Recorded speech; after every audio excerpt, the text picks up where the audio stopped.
check 2 1 2.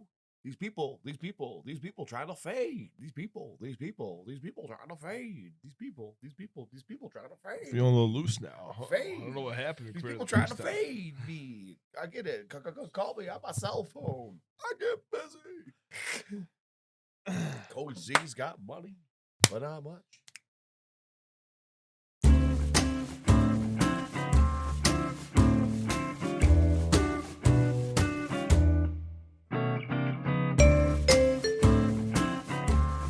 Welcome back, Lions fans. It was week 13 in the NFL, and the Lions squeaked out a last-second victory. They've done it! Over the Vikings on the very last play of the game when Jared Goff found Amon-Ra St. Brown with an 11-yard touchdown pass, giving the previously winless Lions a 29-27 victory, despite some questionable play calls from Dan Campbell at the end of the game. The Lions managed to score more points and have more points when the clock struck 0. Brian, you look pretty excited that the Lions finally got that 0 out of the win column and replaced it with a big old number 1. How do you feel about this win? Tony, I finally got to use it. Yeah, cut in the leg scene, because this is the Third or fourth time we've recorded this now because of technical difficulties. Goff's got it. Back, looks, throws, ends up. Caught! Touchdown, Detroit Lions! They did it! Amon-Ra St. Brown in the receiving end! Oh, they're rushing the field! They've done it! 3 zeros on the clock! This game is over! It's over! As a show, we are looking for a producer. So we'll see what Jeff can do as an intern. I was going to say intern Thank Jeff. God for the intern, Jeff. And we need Brian to be able to function. Right. So we can- Functionality. So anyway, let's do a quick recap of the game for the 11th time. Dan Campbell play calling at the end. How do you feel about it? You know, if no one can figure out what you're doing, it gives you a chance with a bad roster. So I didn't know what was going on. They didn't know what was going on. And then everything got handled, you know? Everyone was confused. It was awesome. Honestly, that may be the best way to put it. It took us 5 tries, but that's the most coherent thing I've heard anyone say all day, actually. If no one knows what's going on, then they won't know what's going on. I actually love that. When they say don't get in an argument with an idiot because he'll drag you down to his level and beat you with experience. That's what the Lions have been doing for the last couple of weeks. Oh my but God. The closest we got I was love a that. tie. You know, I was kind of angry about it. Like, I was like, oh, big deal, 1 win. We stumbled into a victory. But, you know, the best element of surprise is... You know, I just felt like today was such vintage Kirk Cousins. It was vintage Kirk Cousins not showing up in a game, doing ridiculously stupid things you can't believe, like trying to do a shovel pass, intentional grounding before halftime that gave us 3 more points. Like, it was throwing picks that can't get caught. Like, right. Picks it, yeah. This might have been the densest quarterback battle ever of just like 2 completely emotionless guys. Like, it just... Yeah. This is the density of both these guys. I think Kirk Cousins got some emotion. You like that, right? We all remember that. Yeah, he has more emotion than Goff for sure. Yeah. Cousins is the kind of guy, though, like, as soon as, like, the yarn starts fraying, the whole thing comes apart. Oh, yeah. Like, one mistake just brings him downhill, and it was a long day of mistakes for him. Yeah. I mean, so Tony, you mentioned play calling. I thought this is Dan Campbell's second best play calling game, the first being the LA Rams. Yeah. But we pulled out all the stops in that game. Well, in that game, we pulled out all the stops. This game, though, you saw some things that were improvements, right? So I saw some play action passes on first down. I think at least on 2 or 3 different drives. You know, and definitely trusting Goff more. I'm sure the injuries in the secondary for the Minnesota had a lot to do with that. But, you know, put in terms of Brian can understand, you know, it wasn't Allen Park play caller before. Now maybe he's an Inkster or Melvindale level. want to talk about what Inkster play calling was actually like, I remember Devin Gardner on the line of scrimmage, and he'd go check 44, and they'd just point to a guy who was wearing 44 on my team. They go check 44, so that just meant the ball was going to 44. And then I had an automatic blitz, so it'd be check 44, check 44. Watch that white boy. Watch that white boy. It was the funniest thing. Every pre-snap, that's what they said. I was like, oh my god, this is. You guys are all white, so how did that help anybody? Yeah. They do. They do.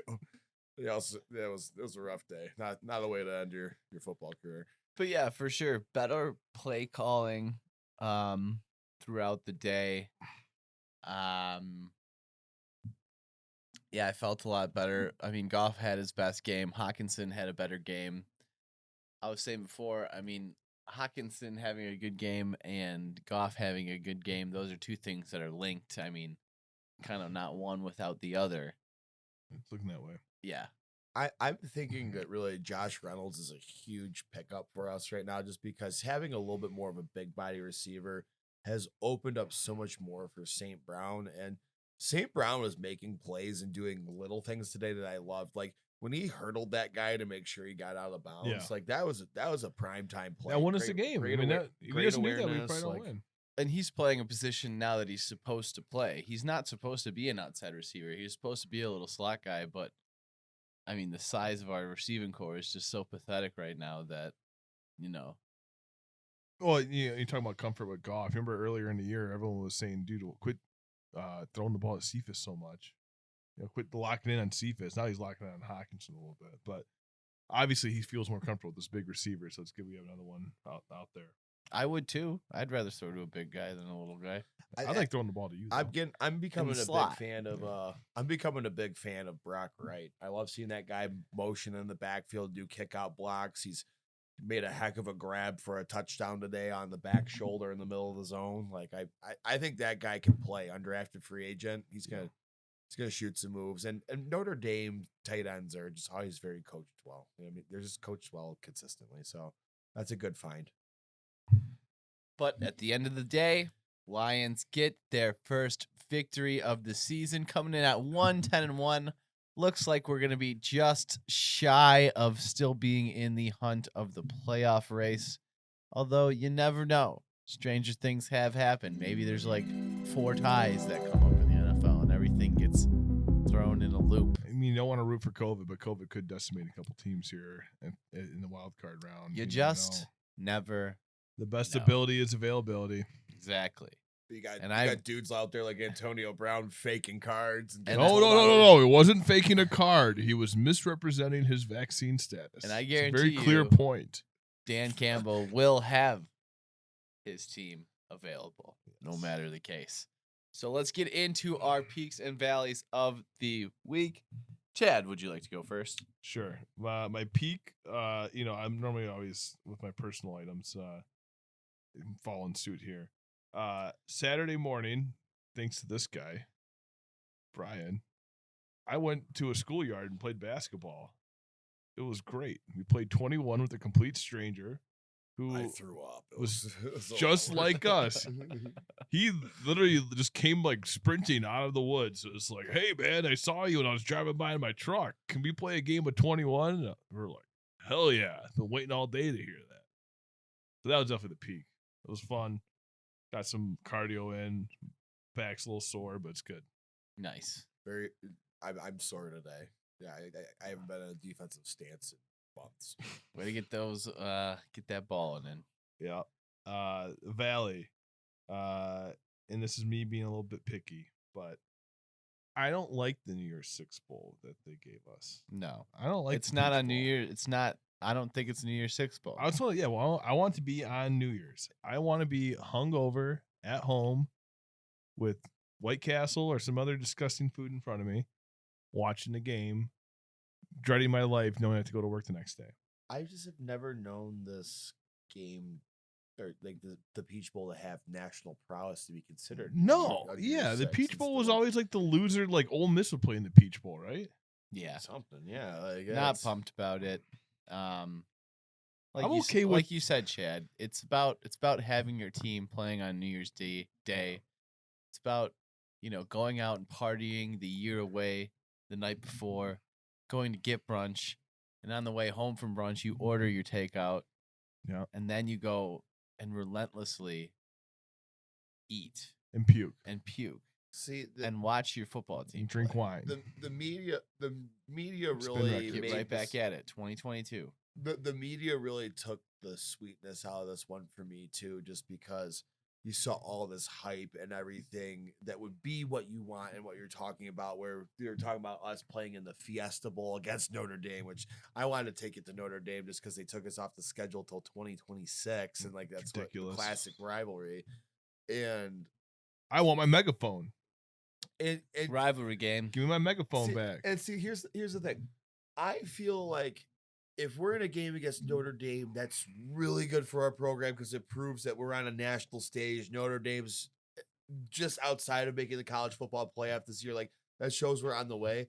We have so much more to lose against Pitt than we have to win. We're expected to win that game because of the I conference don't know. difference. I mean, I will see what the line is when it comes out. I think it's gonna be almost a pick 'em.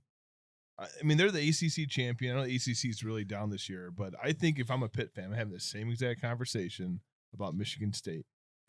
Here I am. I'm playing not the second or not the third, maybe not even the third best team in the Big Ten Conference. They're playing against essentially the fourth best team in the Big Ten Conference, right?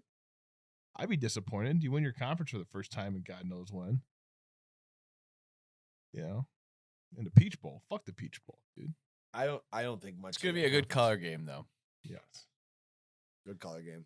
We'll see. Unless we come down those stupid. Why'd they pull out the Larry Fitzgerald era golds? Oh. and that Panther that looks like it might just be like some demon creeper from a Sega game. Stay away from that. Brian, what's your peaks and valleys? Well, my valley, of course, being the salty sardine that I am, it was so miserable seeing Michigan fans happy and saying we're back, because I really enjoyed like when we beat them and they were saying they're a basketball school now and stuff, and then losing basketball games. It's like, I really liked that. And then now I would say, that was a tough one to swallow, seeing them win the Big Ten championship. Well, you know how Michigan is, right? They quit watching sports after the preseason rankings come out. So, oh yeah, they already won the national title. I'm for a basketball school. I'm a football school. You're not my rival. You think right now they even know they have a basketball team? No. yeah, it's not good. But then I would say my peak was finally getting the user cleaning out the foot chunks with the foam. Yeah. It's a good day. I love sweaty toes. It was an epic. It was epic. We'll throw the second one in now. Yeah. But yeah. Yeah. Fantastic win. Take them when you can get them. If you're a Detroit fan, that's all you can really say about that. Drink a beer out of the leg Or two. But not three. My valley was on Saturday. We went to my buddy Brett's house, Chad and I, and our new intern, Jeff, who went 5-0 this week. I don't know if we said this. We've said it a couple times. I don't know if we said it. He went 5-0. Congrats, Jeff. You're now our intern for life and producer, all that jazz. First order of business. Push the record button. Yeah, press record. Yeah, you're actually already in trouble. Yeah. First day on the job. Actually, So- he was supposed to show up today. So Yeah, you've been written up. Yeah, you're actually already like pink slipped. Like, we'll try again. Wow, Brett. you're on probation. Wow, With- Jeff. Way to Win some start more off games, bud. Come on. on a good note. But anyway, we went over to Brett's and we played on the simulator, and I couldn't hit a ball over 180 yards, and everybody was making fun of me. You And I'm pretty sure you shot like 5 over. it wasn't that bad, but I still couldn't hit it very far. And you Wasn't guys even were there. Guaranteed Brett was cheating. making, yeah, Brett had the sliders on, sliders and on. he was gaslighting me, and I didn't like it. Oh, wow. My- I don't know what gaslighting means, but I'm sure Brett was doing it. That's what yes. And gaslighting is making you think you're crazy when you're not. So he was making me think I was hitting it shorter, even though I wasn't, because he changed the sliders on me. and he was making you think you were hitting it further, even though you weren't, because you were hitting in tees further than you were ahead. But you know what though? I know I don't hit it far, so I don't really care. But he doesn't have to make you think you're hitting it further than you are. Yeah, no, I mean, without you knowing. Well, I knew instantly. I'm not but the whole thing is, he's trying to do something. He thinks he's smarter than he is. Yes, I know. Gaslighting. Like he thinks I can't tell the difference between 20 yards. Like, come on, man. You see me at the range. I don't need a fucking thing. I thought these were just acid pranks. Anyway, didn't like that. Valley peak was I was listening to the game today while I was also watching it, and Dan Miller's call at the end of the game when that pass was made. He was just so elated and so happy, and it made me so happy. And sometimes I'm cynical and I'm like, yeah, it's just a win. Wow, we got one win against the Vikings. But when he made that call, I was a fan and I was happy for the team. And you know what? Go Lions. Go Lions. You know what? Forward down the field, a charging team that will not yield. And for those